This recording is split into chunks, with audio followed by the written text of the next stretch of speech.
बहनी लोग आए हैं, तो उनके माध्यम से घाटशिला की तमाम जनता तक मेरी बात जाएगी। तो मैं तमाम लोगों से कहूंगा, जो लोग इंडिया गठबंधन के जैसे कोर वोटर माने जाते हैं, मान के चलिए अल्पसंख्यक, आदिवासी और जो एनडीए गठबंधन के कुछ पिछड़े और सवर्ण जोन के कोर वोटर माने जाते हैं, मैं उनसे यही कहूंगा कि अगर इंडिया गठबंधन को ये सीट ना मिले तो सरकार गिरने वाली नहीं है। एनडीए गठबंधन को अगर ये सीट ना मिले तो उससे कोई फर्क पड़ने वाला नहीं है, लेकिन अगर जेलकेम को एक सीट मिलता है तो हम सीधे दोगुना हो जाएंगे, दोगुनी ताकत के साथ, दोगुने उत्साह के साथ, दोगुनी रफ्तार के साथ विधानसभा में मुद्दों को रखेंगे। मैं तमाम घाटशिला विधानसभा के तमाम वोटर से कहूंगा, क्योंकि आज के डेट में अब जनता का वोट तो रहा नहीं, अब जनता कहाँ रही वोट देने वाली, अब तो सब किसी का वोटर है। अब पहले चुनाव होता था कि जनता वोट करती थी कि 5 साल में किसी को बदलने की जरूरत करती थी, कोई अगर गलत काम करे तो उसे हराने का काम करती थी। लेकिन अब जनता क्या हो गई कि किसी पार्टी विशेष का वो आइडियोलॉजी में ढल चुकी है कि भाई वो उसके कैंडिडेट, अगर कोई इस पार्टी का कैंडिडेट आ जाए वो अच्छा है बुरा है, उसमें कोई भी रहे, क्योंकि हम देश में देख रहे हैं मोदी जी को, हम तो उसी को दे देंगे वोट। ये हम देख रहे हैं हेमंत सोरेन जी को, उनके सिंबल से कोई भी आएगा हम उसको वोट कर देंगे। पहले होता था कि लोग इतना सोचते थे कि भाई 5 साल ये प्रत्याशी हमारे गांव में नहीं आया, जीतने के बाद हमसे नहीं मिला, इसने हमारे मुद्दों को उठाया नहीं, इस बार इसको हराएंगे। लेकिन अब जनता तो ऐसी रही नहीं, वो अच्छा है बुरा है, वो एनडीए से है तो एनडीए के एक वोट है, एनडीए का एक माइंडसेट है कि भाई ये समाज के लोग, मैं किसी समाज का नाम नहीं लेना चाहता हूं क्योंकि मुझे किसी से आपत्ति, मैंने तो एक माइंडसेट बन गया कि फलाना समाज, ओबीसी का फलना वर्ग, जनरल का फलना वर्ग, ये एनडीए का वोट है, इंडिया माइनॉरिटी ट्राइबल ये फलना वर्ग, ये इंडिया का वोट है। तो मैं उन लोगों से कहना चाहूंगा कि फिलहाल घाटशिला के चुनाव में 29 में आप क्या करेंगे नहीं करेंगे 29 में देखा जाएगा, लेकिन घाटशिला के चुनाव में मैं आपसे इतना तो आग्रह करूंगा कि एक सीट जीतने से ना बीजेपी ज्यादा उनको कुछ होने वाला है, न सरकार को कुछ होने वाला है, लेकिन अगर एक सीट हम जीत जाते हैं तो आपको भी मालूम है अभी विधानसभा में बोलने के लिए क्या समय दिया जाता है कि जिस पार्टी का जितना विधायक हो उतना मिनट दिया जाता है। तो जेलकेम पार्टी का एक विधायक है 1 मिनट दिया जाता है। अगर हम लोग घाटशिला को जीत जाएंगे तो 2 विधायक होगा तो 2 मिनट दिया जाएगा। तो 1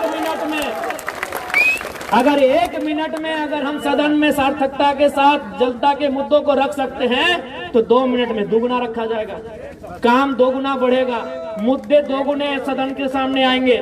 और आप ये भी देखे होंगे कि हमने कभी अगर मगर की बात नहीं की है। विधानसभा को आपने देखा होगा टेलीविजन टीवी में, अपने मोबाइल में, चैनल्स में, चाहे किसी भी, हमने कभी इधर उधर की बातें नहीं की, ना हमने किसी की आलोचना ना प्रशंसा में समय दिया।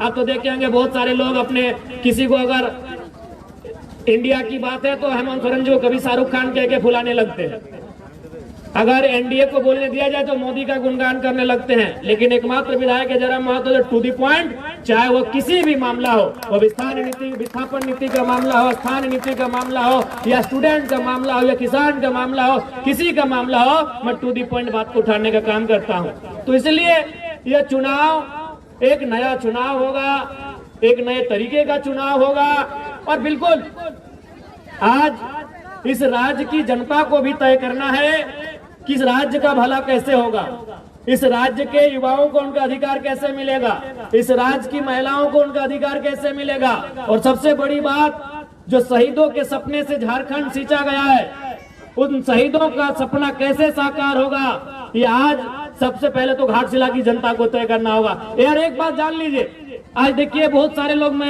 मुझे कहने में किसी प्रकार से असहज महसूस नहीं हो रहा है, मैं साफ कहता हूं, जो भी प्रत्याशी आए हैं, चाहे बाबूलाल दादा रहे, चाहे सोमेश दादा रहे, जनता इनको व्यक्तिगत रूप से पसंद नहीं कर रही। हम लोग भी अभी घूम के आए, हम लोग जिधर चाहे वो बाजार होता है, आपको मालूम है बाजार में ज्यादातर थोड़ा सा एनडीए के सपोर्टर होते हैं, उन लोग भी बोल रहे थे कि हम लोग का वोट देना मजबूरी होता है, हम लोग भी बाबूलाल जी को पसंद नहीं कर पा रहे एज ए कैंडिडेट।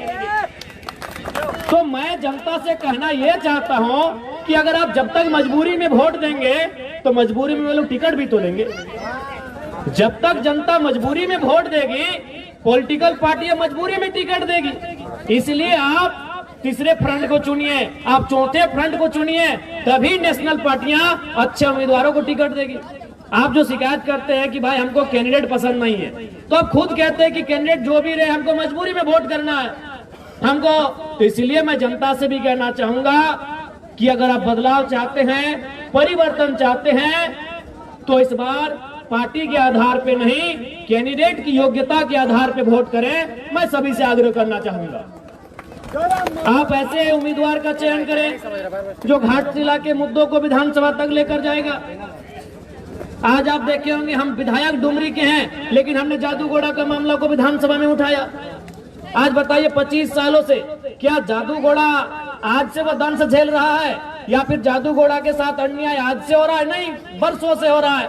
लेकिन किसी विधायक का, किसी भी नेता का हिम्मत नहीं हुआ कि सदन में इस बात को उठाए, क्योंकि सबको डर लगता है। जब बड़ी बड़ी कंपनियां सामने हो, बड़े बड़े उद्योग घराने सामने हो, तो सभी लीडर को डर लगता है। तो भाई डरे हुए नेताओं को क्यों चुनते हो? निडर लोगों को चुनो जो बेबाक होकर आपकी आवाज बनने का काम करे और आपकी आवाज को उठाने का काम करे। ऐसे लीडर को चुनो। आज घाटशिला की बात करें तो घाटशिला भी धीरे धीरे एक औद्योगिक क्षेत्र में डेवलपमेंट हो रही है, क्योंकि बगल में जमशेदपुर है, तो उसका असर धीरे धीरे घाटशिला में आएगा। घाटशिला में नए उद्योग आएंगे, जमीनों का अधिग्रहण होगा, जबरन जमीन लिया जाएगा। अभी आपका हिंदुस्तान को अपर लिमिटेड है, आप लगातार वहां आंदोलन किया जा रहा है, कंपनी जमीन छोड़ने को तैयार नहीं है। जब आपका काम बंद है तो जमीन छोड़ देना चाहिए, जमीन रहितों को वापस होना चाहिए। तो ये मुद्दे सदन तक कौन उठाएगा? क्योंकि आपको भी मालूम है, आप भी जानते हैं, इस चुनाव के बाद परिणाम चाहे कुछ भी रहे, XYZ कोई भी जीते, जीतने वाला भी आपका जमशेदपुर में बैठेगा और हारने वाला भी आपका जमशेदपुर में बैठेगा। अगर जो भी इस चुनाव को अगर वे लोग जीतते हैं, तो जो जीत के जाएगा वो भी जमशेदपुर के आवास में रहेगा, और जो हार के जाएगा वो भी जमशेदपुर के आवास में रहेगा। आपके साथ, आपके दुख में, आपके दर्द में, आपके पीड़ा में कौन रहेगा, ये घाटशिला की जनता को तय करना है। और हमें लगता है रामदास मुर्मू जी से बेहतर कोई कैंडिडेट नहीं है जो आपके साथ खड़ा रहे। आपके साथ कौन लड़ेगा? आपके साथ धरने में कौन बैठेगा? आपके साथ कोई समस्या होगी तो कौन खड़ा होगा? आज आप देखिए, जब से जेल कैंप पार्टी का उदय हुआ है, जब भी किसी को अगर थोड़ा मने चोट भी लगता है, मामूली चोट लगता है, तो सबसे पहले जेल कैंप को याद किया जाता है। और हम लोग रात 2 बजे 3 बजे तक धरना में जाके बैठते हैं जब तक उसको न्याय नहीं मिले। अरे राज्य में तो छोड़िए, हम लोग प्रदेश भी जाते हैं। हमारे पार्टी के लोग मजदूरों की बात को अगर देखा जाए, न्याय दिलाने के लिए हम लोग राजस्थान उड़ीसा तक जाते हैं। तो ये भी आपको तय करना है, बड़ी पार्टियां, चूंकि बड़ा लेवल है उनका, बड़ी पार्टियां हैं, वो आपके बीच चुनाव में आएंगी। हमेशा अगर आपके बीच कोई है तो जेल कैंप खड़ा है। इसलिए मैं जनता जनार्दन से आग्रह करूंगा, जो लोग यहाँ तक नहीं भी आए हैं, चूंकि दीपावली का दिन चल रहा है, हम लोग इस बात को समझ रहे हैं कि लोग पर्व त्योहार है, लेकिन जो लोग घरों में भी बैठे हुए हैं, मैं उनको स्पष्ट कहूंगा, इस बार वोट बदलाव के लिए करिए। बदलाव का होना बहुत जरूरी है। अगर बदलाव नहीं होगा तो राजनीति कुछ परिवारों तक सीमित रह जाएगा। फिर और यहाँ आप सोचिए ना, यही आप सोचिए चंपे चचा, क्योंकि मान के चले सोमेश जी के पिताजी का देहांत हुआ है, तो उस पर हम थोड़ा सा रहने देते हैं। हम चंपे चचा का उदाहरण लेते हैं। चंपे चचा मुख्यमंत्री रह चुके हैं, कई बार मंत्री रह चुके हैं, रहे कि नहीं, लेकिन फिर भी उनको याद है कि बाबूलाल सोरेन को सेट कर दिया जाए। चंपा चचा मुख्यमंत्री रह चुके हैं, मंत्री रह चुके हैं, कई बार विधायक रह चुके हैं, फिर भी उनको बुढ़ापे में चिंता है, जबकि उनके पास अरबों की संपत्ति है। अगर आज के दिन से चंपा चाचा बिस्तर में बैठ जाए ना, बेड में बैठ जाए, घर में खटिया में बैठ जाए, तो उनकी 5 पुश्ते आराम से बैठ के खाएंगी।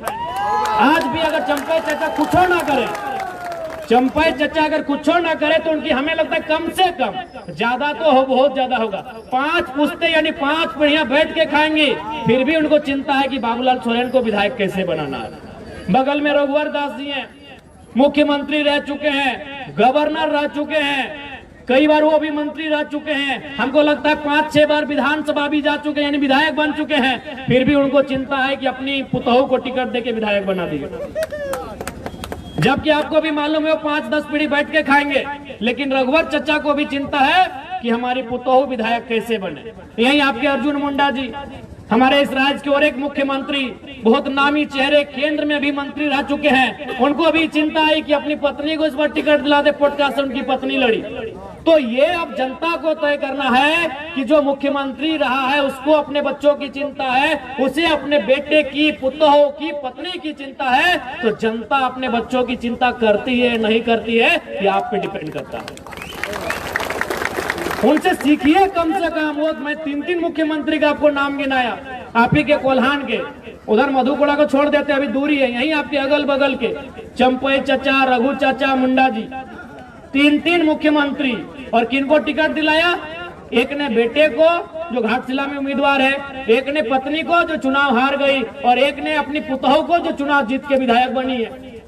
अरे जिनके पास अरबों की संपत्ति है, लाख और करोड़ तो छोड़िए, अरबों की, जिनकी संपत्ति अनुमानित अरबों की है, आज वे लोग चिंता कर रहे हैं मेरा बेटा कैसे विधायक बने, मेरी बहू कैसे विधायक बने, मेरी पत्नी कैसे विधायक बने। तो आज जनता को भी सोचना होगा कि जनता की आवाज कौन बनेगा, जनता के लिए लड़ेगा कौन, जनता के बच्चों के भविष्य की आवाज कौन बनेगा, उनके शिक्षा, स्वास्थ्य, रोजगार पे बात कौन करेगा, उसके लिए उनको वोट करना है, ये जनता को समझना होगा। और नहीं तो फिर इसी प्रकार ये राजनेता इस राजनीति को हमसे दूर लेके चले जाएंगे। जब भारत देश में वोट देने की तारीख की शुरुआत हो रही थी, जब भारत देश में वोट देने का नियम बन रहा था, तो देश के संविधान निर्माताओं के प्रमुख डॉक्टर भीमराव अंबेडकर जी ने कहा था कि आज के बाद से इस देश में राजा रानी के पेट से नहीं, मतपेटी से निकलेगा। लेकिन जनता ने उस पैटर्न को तोड़ दिया है। आज फिर आप राजा के घर में राजा चुनने लगे हैं। अरे राजा के घर में राजा ना चुना जाए, इसीलिए तो वोट का अधिकार मिला है आपको, कि राजा की पत्नी को रानी ना बनाया जाए, राजा के बेटे का राज्याभिषेक ना किया जाए, इसीलिए वोट मिला है कि एक गरीब किसान को आप राजा बना सके। और आप फिर अगर उस वोट का इस्तेमाल उसी राजा परिवार को बनाने में करेंगे, तो 1950 में जो हमारी स्थिति थी और आज 2025 में जो हमारी स्थिति है, क्या अंतर रहा? ये वोट का अधिकार क्यों मिला? ये वोट का अधिकार इसीलिए मिला था कि राजा के घर में राजा नहीं होगा, राजा के घर में रानी नहीं होगी। एक साधारण सा पढ़ा लिखा नौजवान, चाहे वो किसान का बेटा रहे, वह दलित का बेटा रहे, वह आदिवासी का बेटा रहे, वह किसी मजदूर का बेटा क्यों ना रहे, अगर उसमें टैलेंट होगा, वो हकदार होगा, वो जनता के बीच से चुन के जाएगा। इसलिए वोट की व्यवस्था आई। लेकिन हम और आप तो फिर उस व्यवस्था को दरकिनार कर रहे हैं। तो अगर आज 2025 में अगर हम लोग फिर उस व्यवस्था को दरकिनार करते हुए राजा के घर में राजा के बेटों को विधायक सांसद चुनेंगे, तो याद रखिएगा 2050 आते आते फिर से आपको आभास होगा कि हम नाम के लोकतंत्र में असल में राजतंत्र का हिस्सा बन के रह गए हैं।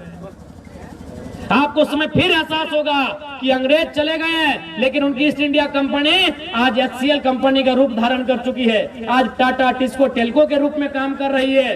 क्योंकि आपने फिर से वही परिपाटी को दोहराया, आपने फिर से वही पैटर्न को दोहराया कि राजा के घर में ही जो होगा देखा जाएगा। तो फिर जनता का सुनेगा कौन, जनता की पूछेगा कौन? आप ईमानदारी से बताइए, घाटशिला में अगर कोई भी जरूरत पड़ा, घाटशिला में अगर कोई भी दुख पड़ा, तो क्या वे लोग आपके बीच आकर इस प्रकार जमीन में बैठेंगे? क्या आपके साथ ढोल कर में बैठकर आपके लिए आंदोलन करेंगे? क्या आपके साथ सड़क में बैठकर आपकी आवाज को बुलंद करेंगे? नहीं करेंगे। वो साहस अगर किसी में है तो केवल और केवल जेल कैंप पार्टी में है। इसलिए हमारे प्रत्याशी श्री रामदास मुर्मू जी को विजयी बनावे।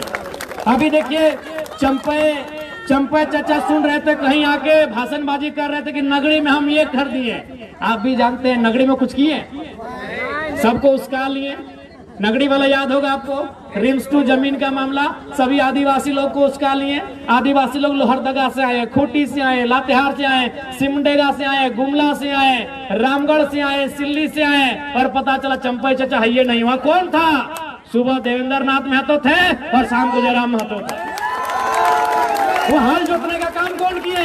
हमारे पार्टी के देवेंद्र बाबू किए कि नहीं? चंपई चाचा डर से अंदर में थे।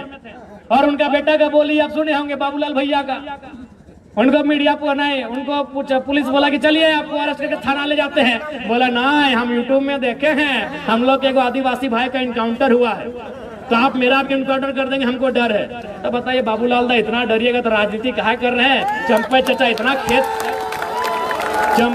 इतना खेत ला दिए हैं, बस जोतिए और खाइए। सुने कि नहीं हम घर चले जाएंगे। कि बाबूलाल जी का स्टेटमेंट है कि हम घर चले जाएंगे, तो इसलिए अब आपको तय करना है।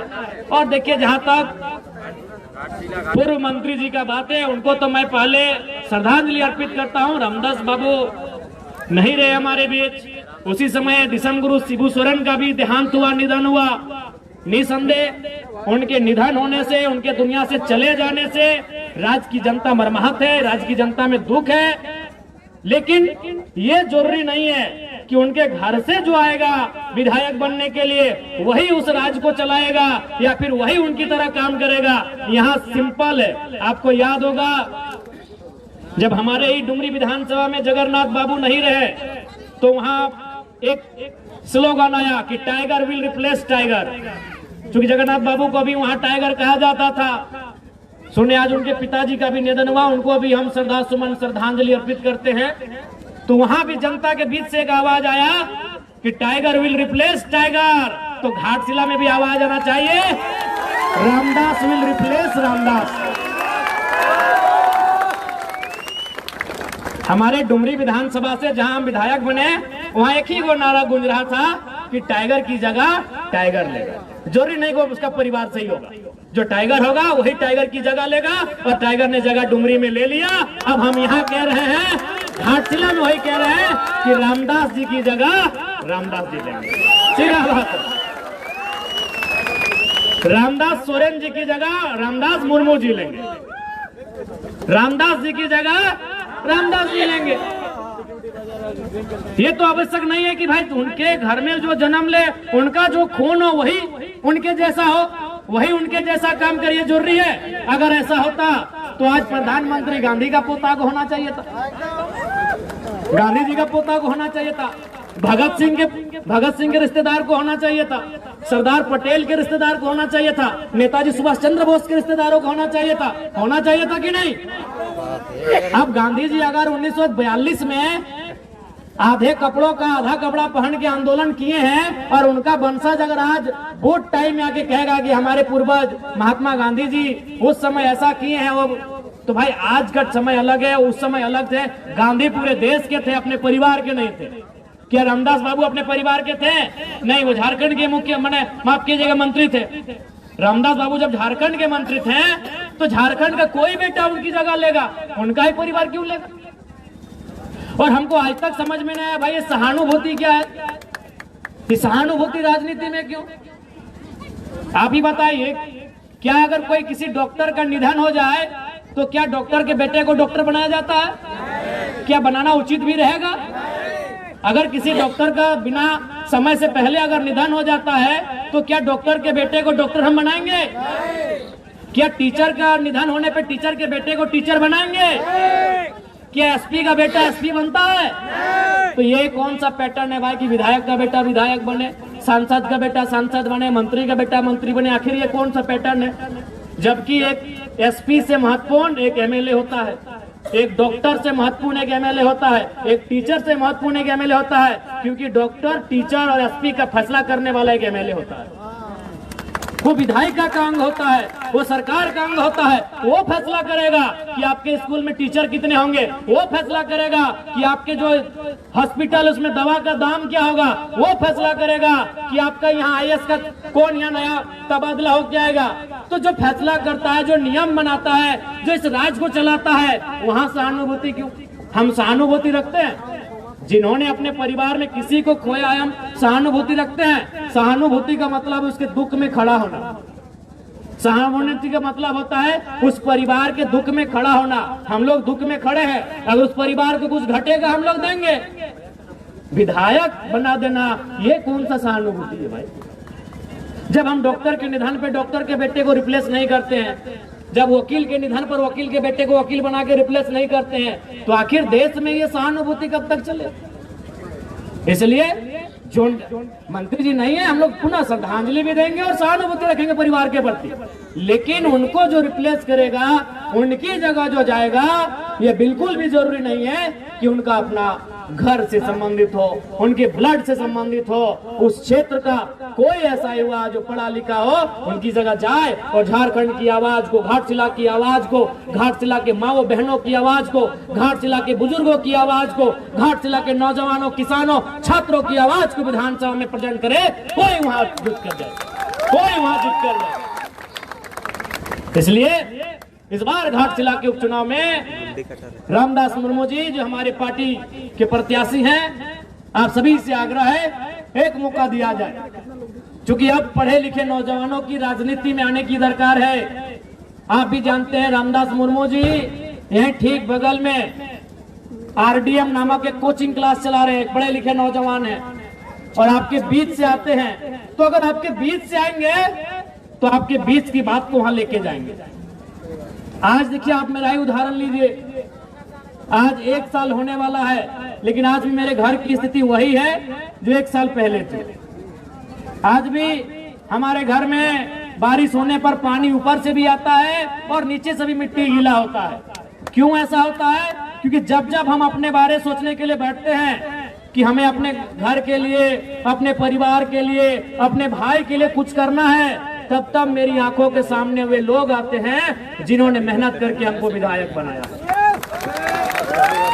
तब मेरी आंखों के सामने वे लोग आते हैं जिन्होंने वह लोकसभा का चुनाव, मई जून की गर्मी, घर घर जाकर चंदा लेकर, घर घर जाकर चावल सब्जी मांगकर, उस पैसे से जो अपनी गाड़ियों में तेल भरे हैं, उस पैसे से हमारा प्रचार किए हैं। तो जब जब हम अपने बारे सोचने बैठते हैं, तब तब वो मंजर हमारे आंखों के सामने आता है।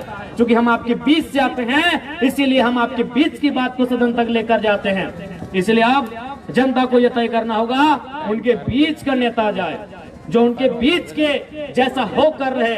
आज देखिए ना, आप जब भी आप हमसे मिलते हैं, और हमको तो लगता है कि अभी 1 साल होने के बाद भी न जनता ने हमको विधायक माना है, न हम खुद को विधायक मान पाए हैं। आज भी उनसे मिलते हैं तो उनके घर के भाई बच्चे जैसे मिलते हैं। वो भी हमसे मिलते हैं तो अपने हक अधिकार के साथ मिलते हैं, वो हम पे अपना हक दिखाते हैं। वो कभी इस प्रोटोकॉल में नहीं रहते कि हम विधायक जी से मिलने जा रहे हैं। वो अपना हक समझते हैं कि हमारे घर का बच्चा है। अरे कभी कभी तो हम लोग जहाँ जिस घर में सोते हैं, अगर जानते हैं कि थोड़ा सा हम लोग लेट छूटते हैं, तो 2-4 लोग बोतल से खिड़की में भी मार देता है। तो हम बोले नहीं, जनता है, कुछ नहीं बोलना है भाई, उनको हक है। विधायक के घर में जाने से पहले 4 गेट का एंट्री होता है, लेकिन हमारे घर में जनता जाती है, कभी हम लोग लेट छूटते हैं, देखते हैं मैंने खिड़की टूटे नहीं तो मैं कभी बोतल फेंक देता है विधायक झूठ। तो ये हक हमने जनता को दिया है, और झारखंड की राजनीति में पहली बार ये हुआ है। मैं तो आपको उनके गार्ड से गुजरना होगा, बहुत प्रकार का सिस्टम है। अगर नहीं हो घर में तो बोलते घर में नहीं है। तो इसलिए नए नेताओं को, नए युवाओं को राजनीति में आने की आवश्यकता है। आज कोल्हान की धरती आंदोलन की धरती है, क्रांति की धरती है, निर्मल बाबू, सुनील बाबू के शहादत की धरती है। और आज इस धरती में वहां के लोगों को यह तय करना होगा कि उनके सपनों को साकार करने के लिए जो जाएंगे सदन तक, ऐसे उम्मीदवारों को हम लोग जिताकर भेजेंगे। आज बताइए, राज्य की सरकार ने माताओं को, बहनों को 2500 रुपए का मैया सम्मान योजना दे दिया, लेकिन आज उन्हीं के घर के बच्चे स्कॉलरशिप नहीं मिल पाया है, छात्रवृत्ति नहीं मिलने के कारण रो रहे हैं कि नहीं रो रहे हैं, ये आप बताएं। रो रहे। आज इस राज्य में क्या हो रहा है आपको भी मालूम है। कुछ देर पहले हमको ड्राइवर लोग फोन किया कि विधायक जी हम लोग बालू लेके चल रहे, परेशानी है। हम बोले भाई घाटशिला के चुनाव तक रुकिए, परेशानी रहेगा, क्योंकि सरकार के लोगों का सीधा आदेश है यहाँ से चंदा उठा के देना है चुनाव में। आज यही हो रहा है। एक बड़ा बाबू से हमारा बात हुआ, वो एक व्यक्ति से कुछ पैसा मांग रहा था। हम डायरेक्ट बोले कि बड़ा बाबू हमको भी मालूम है, मंत्री जी और सीनियर IPS मिल के आपसे 30 लाख लिए थाना तबादला का, हमको मालूम है सारा चीज, लेकिन उसको आप दूसरा जगह सुन लीजिएगा। हम सीधा बात करते हैं। आज झारखंड यही बन के रह गया है। बड़ा बाबू है तो थाना के हिसाब से 30 लाख से 50 लाख में उनको थाना दिया जाता है।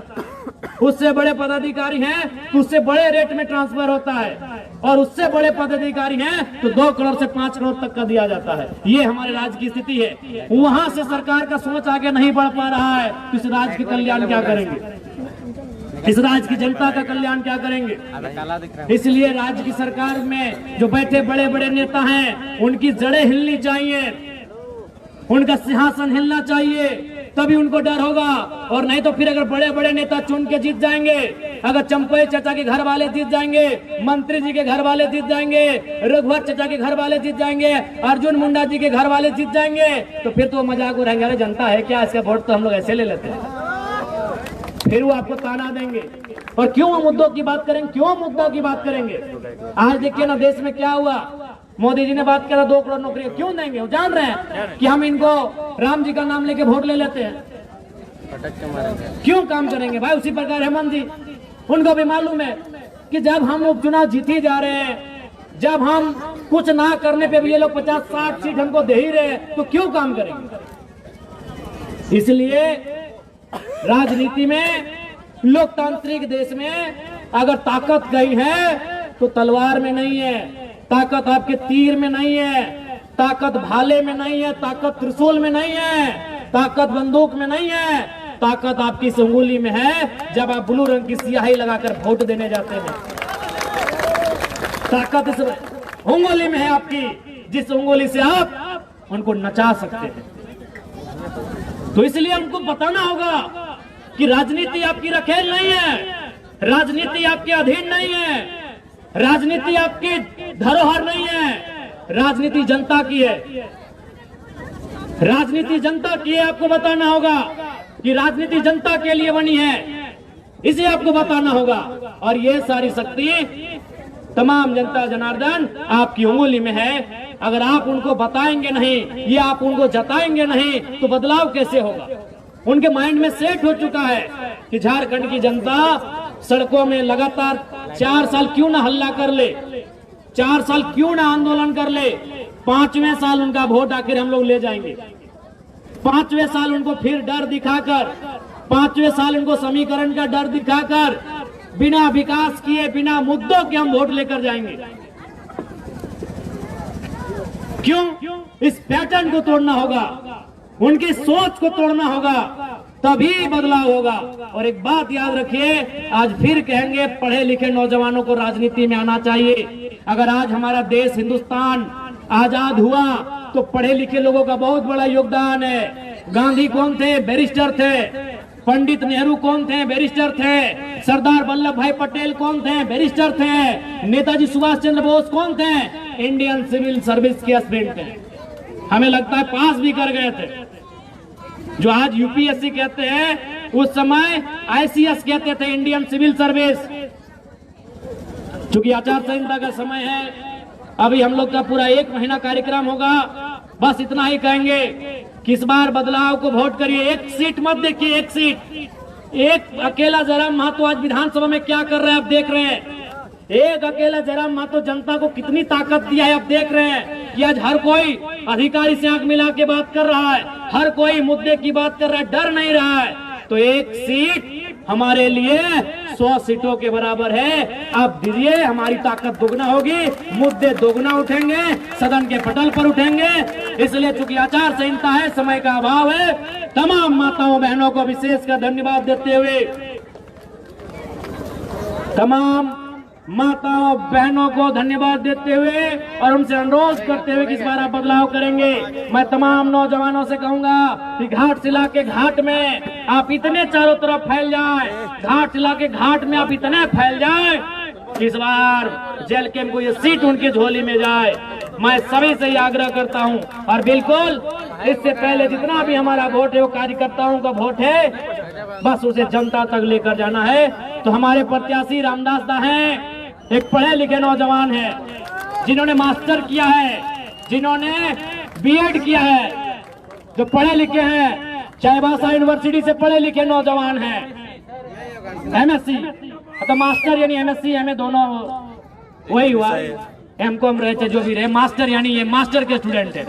ये पढ़े लिखे नौजवान है, आप इनको एक बार सहयोग करें। जब पढ़े लिखे नौजवान सदन में जाएंगे, सदन की सार्थकता दिखेगी, सदन में मुद्दों पे बहस होगी, सदन में समस्याओं को रखा जाएगा और समस्याओं के समाधान पर डिबेट किया जाएगा, चर्चा किया जाएगा, सरकार को घेरा जाएगा, सरकार की जवाबदेही ली जाएगी, सरकार से उत्तर मांगा जाएगा। और आपने देखा होगा इसी बार जब विस्थापन नीति का बहस था, आप ही के कोल्हान के मंत्री दीपक बिरुवा जी थे, किस प्रकार हमने उत्तर मांगा था कि मंत्री जी बताइए 5 दिन में कि 150 दिन में।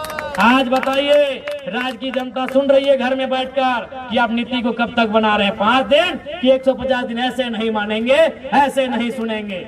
तो सरकार को जो घेर सके, सरकार से जो जवाब मांग सके, सरकार से जो डिबेट कर सके और जनता के मुद्दों को उठा सके बिना किसी डर के, बिना किसी लोभ के, बिना किसी लालच के, ऐसे युवाओं को भेजिए। रामदास जी एक पढ़े लिखे नौजवान हैं और फिर वही कहेंगे घाटशिला के उपचुनाव में Ramdas will replace Ramdas, Ramdas will replace Ramdas. और यही मंत्री जी को यही श्रद्धांजलि होगी। इससे बड़ी श्रद्धांजलि क्या होगी कि उनके नाम का, उनकी कद का ठीक है एक नौजवान मंत्री जी भी इसी उम्र में होंगे जब पहली बार विधायक बन के गए होंगे। उनके कद का ठीक है एक नौजवान उनके रास्ते से विधानसभा गया है और मंत्री जी ने जहां काम को छोड़ा है, रामदास मुर्मू जी वहीं से काम को आगे बढ़ाएंगे। बिल्कुल परिवारवाद से राजनीति को दूर करिए, नहीं तो प्रतिभाओं का हनन हो जाएगा, प्रतिभाओं को आत्महत्या करनी होगी। आज प्रतिभा आत्महत्या कर रही कि नहीं कर रही है? आज टैलेंट सुसाइड कर रहे हैं और जो लोग पैरवी वाले हैं वो जिंदगी का मजा ले रहे हैं।